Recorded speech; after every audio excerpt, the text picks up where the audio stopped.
All right, whoever watching this is your confirmation or your reassurance that you need to know. But if you're on the fence about something and you like, man, should I do it? Should I not do it? Or who's going to support me? Is such and such going to be there? If you're worried about all of that, this is your confirmation right now, okay? When the world tells you no, you're going to respond in one of two ways.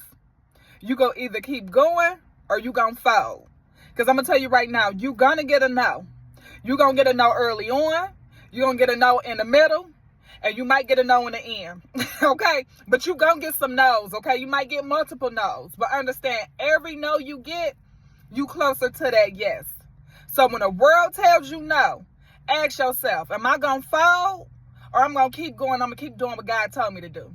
Because understand, this ain't about ego. This is about purpose. This is about doing what the Lord is calling you to do. A good proverb I always love to quote, and a proverb says, the greatest lesson in life is to know thyself. We are on here to keep becoming, to become higher expressions of ourselves, to learn ourselves, okay? We're learning ourselves as we go.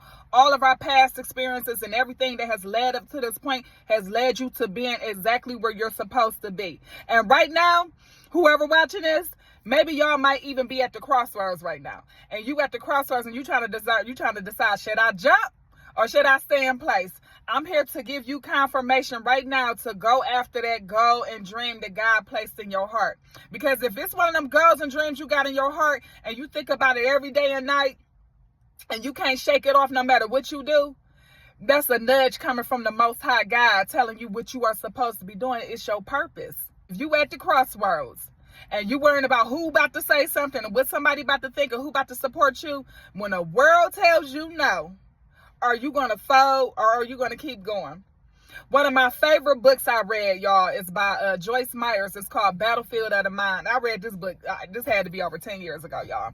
But I remember in that book, she used an example of two students. And then those two students in the classroom, they had to both stand up and give a presentation in front of the class, right? So the teacher sat at the back of the class, right? And I'm paraphrasing y'all, but I just want y'all to get where I'm trying to go with this. The teacher sat at the back of the class. It's two students that went up to present. The first student go up and present.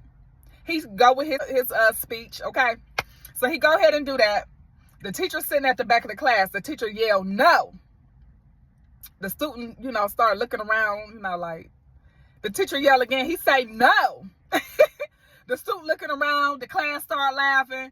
The student right there just standing there scared, like out his pants. He runs to the back of the class and fold and start crying. So the next student go up there. The teacher do the same thing to him that he did to the last student. The teacher screamed, no. The student keep reading his speech. He confidently keeps going along with his speech. The teacher screamed again. He say, no. The class started laughing. The teacher making fun of him like, no. The young man still standing up there doing his speech confidently, y'all. Confidently, as though he ain't hear the teacher or the class laughing, okay? The boy finished his speech. He get a round of applause from the class and the teacher. He got down to his seat and he sit down. Now, the first student who went up there, he said, hey, that's not fair. And then the teacher looked and said, what wasn't fair? I told him no like I told you no. We laughed at him like we laughed at you. The difference was the second student was assured of himself. He was confident of himself, y'all. That's what I'm trying to get right here. He was confident. And maybe he studied his craft. Maybe he practiced, drilled, and rehearsed his speech before he got up there. But he was more ready than the first student. He didn't fold because he knew what he knew. And that's the point you want to get to in your life, y'all. Whatever you're going after in your life, whatever God called you to do, you got to get to the point where you know what you know. No matter what nobody else got to say, it's to the point where you know what you know. And so the first student was like being in a victim mentality, like, well, how is that fair when he too busy thinking about him and how this happened to him, not realizing this just happened to the same person. But he still won, though. He still kept moving forward. So what I'm saying is you got to be 100% convinced, y'all. Many of y'all know I'm from a sales background, and before I used to go into an appointment, I had to be the one sold. I had to be 100% sold, even if that meant sometimes I had to talk to myself before I went in that house and sat at that people's kitchen table. I had to be sold myself. I had to be sold myself in order to tell somebody to come join my team. I had to be sold myself. So, of course, I don't like to just give out information. So one of the ways, or a few ways y'all can do to help build your confidence and help you build that substance and build that knowing so that you know what you know. And a few ways you can do to do that is by, first of all, having a relationship with God. Because when you got a relationship with God, your confidence comes from the Lord. And the word tells us if God is for us, who can be against us? So first and foremost, you want to have a relationship with the Most High God. Secondly, you want to follow people who you look up to, or who you admire, and they got some good attributes and things about themselves that you would like to have about yourself. Not saying you copying nobody or nothing like that, but first of all, ain't nothing new under the sun, and that's another video, okay? But doing it in a way where they inspire you, okay? So you want to be around people who are where you want to be or going where you want to be, okay? Because they don't always have to already be there, but sometimes some people got a spark in their eyes so heavy to the point where the glisten in their eyes to the point where you be like, look, I don't know where they're going, but I don't want them to leave me behind. So even if you got some of them kind of people, you can go ahead and be around people like that, because you want to be around people who are doing what you want to do, okay? Like if you want to be a doctor, follow a doctor or hang around a doctor, okay? If you want to get more confident with showing your face on social media, get around people who are already putting their face on social media. It don't have to be just YouTube. It can be Facebook, Instagram, whatever. Get around people who's doing that already, because it become a normal. It's not normal when you're around other people that's not doing it. You see what I'm saying? When you're around people that's not doing it, then you look like the eyeball in the circle. But when you get around other people that's doing it, then it starts to become a normal. That's your new normal. You see what I'm saying? I got a lot of people I be around that's very confident with putting their face on social media, okay?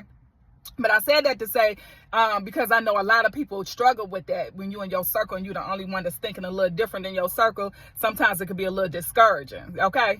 So, man, I just wanted to get on here and encourage somebody today. I said, you know what? When the world tells you no, you're going to respond one of the two ways. You're going to either fold or you're going to keep going. And I want to encourage you today to keep going, knowing that your confidence is in the Lord, knowing that greater is He that is in you than he that is in the world. And I wanted to tell you this because you're going to experience some opposition from people. But you got to know what you know. And you got to know this ain't about ego. This is about purpose, all right?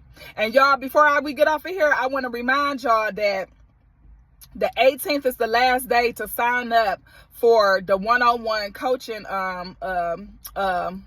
season, where I'm gonna be go ahead and I'm gonna be working with individuals one-on-one. And this right here is particularly for people that's studying for some type of exam. All right, as y'all know, I'm a nurse, so most of the people that are signing up are people that are nurses, okay, or want to become a nurse, or that's currently in nursing school, okay? But it's not limited to just that. My job is to help people get rid of the test anxiety. I got sick and tired of people giving up on their goals and dreams of becoming a nurse or whatever it is they aspiring to be, because they're afraid of a test or because they don't feel like they're smart enough. I want to help them overcome those subconscious blocks that's been planted in them throughout their childhood and even their adulthood, or even things that they keep telling themselves. Because it's not that people need to study more and they need to go pay for more tutors and stuff. It's really a mindset shift, okay? And that's what we help individuals with. We help individuals with those mindset shifts. So the information will be in the link below. So go ahead, go to Be Unique Life Coaching Services. Go ahead, sign up. And then also, of course, we I also got my one-on-one coaching appointments I do as well, where it don't have to be about studying and all of that. But I just wanted to highlight this particular area here is only good until the 18th. All right. So in the meantime, y'all, I hope y'all are having a great and amazing day, y'all, and I will see y'all in the next video.